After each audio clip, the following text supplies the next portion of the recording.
It was Nisargadatta that said, the mind creates the abyss, the heart crosses it. And that's the truth. And that's the difference between judgment and discernment.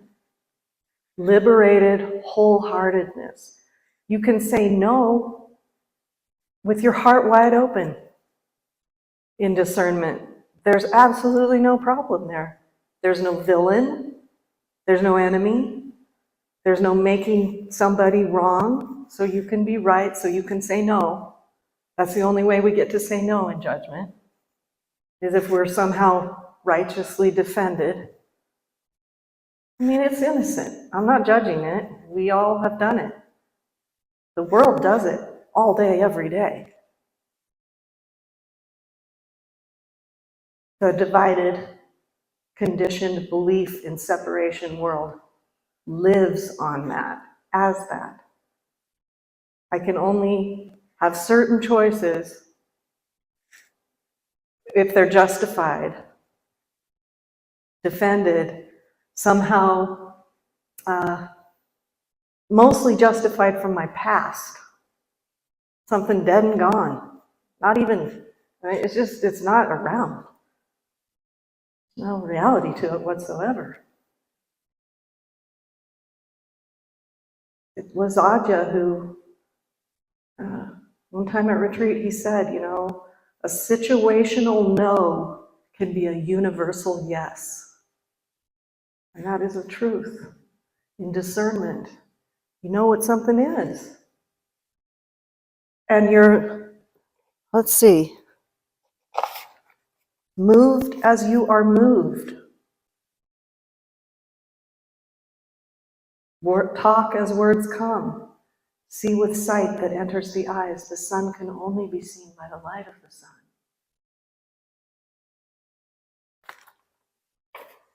A very, very, very different world.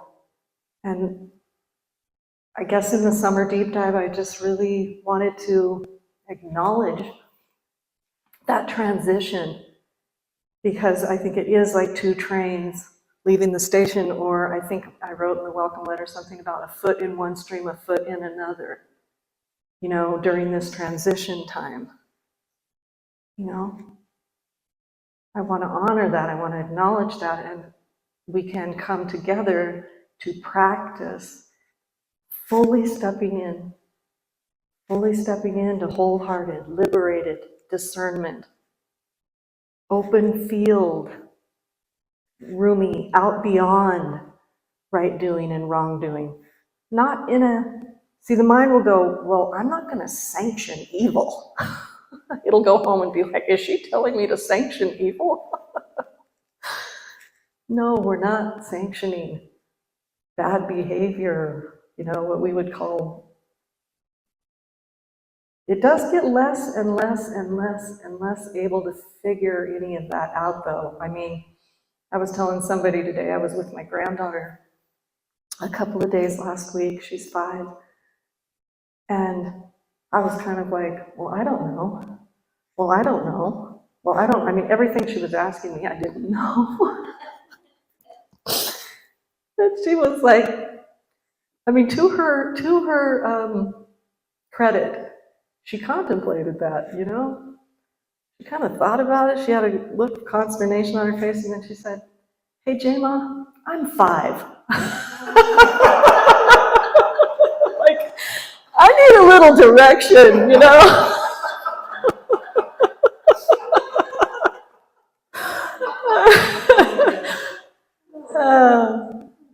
It gets kind of like, you need a little bit of an interpreter. Naturally, of its own accord, it just conceptually doesn't know. It's not like, it's like if you conceptually do need to know something, like, okay, if the class is this much money and I'm going to pay for it in 2 payments or whatever, I'm going to pay this much money each payment, or, I mean, I don't know, something conceptual. It will come online, but it isn't the main filter of reality anymore. It just isn't it's not in place like that. It's more like a function that comes into being when it's needed. And enjoyed by a lot of people. I mean, we all like to play around with ideas.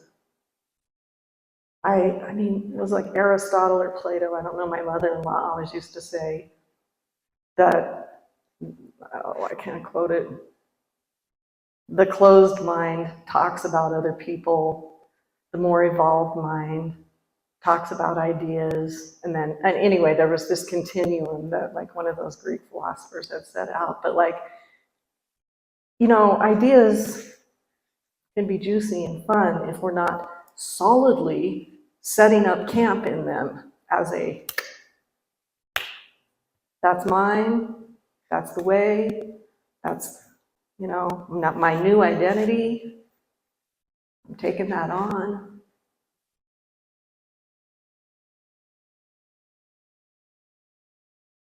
So a characteristic of judgment is the division and generally some kind of fear. I'm not the kind of person who makes fear a bad guy. You know, oh, we have to choose now. Choose between love or fear. I just can't imagine a universe that is that limited. That just doesn't work for me, but it does usually embody fear, judgment. That's why we have to like defend some kind of territory called me, or find a why that makes sense, or, you know, it's because it's scared. Open-hearted, liberated discernment is not scared. It's clear.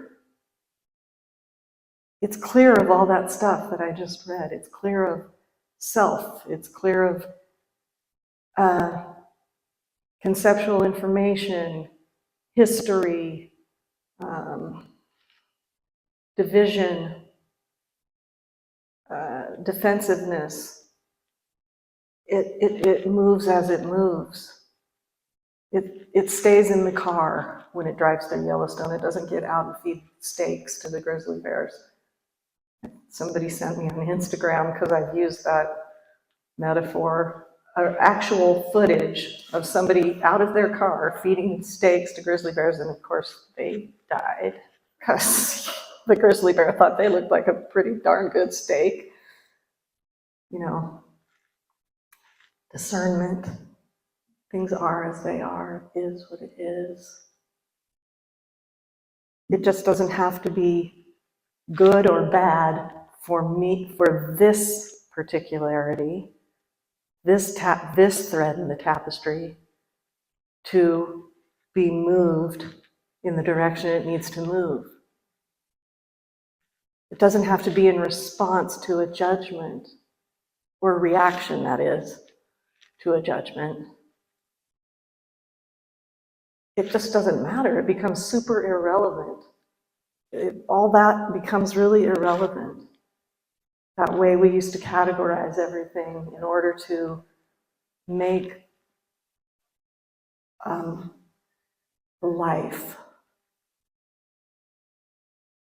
And wisdom, that wisdom, the wisdom of original, uncaused, animating power, love, becomes more and more and more and more prominent.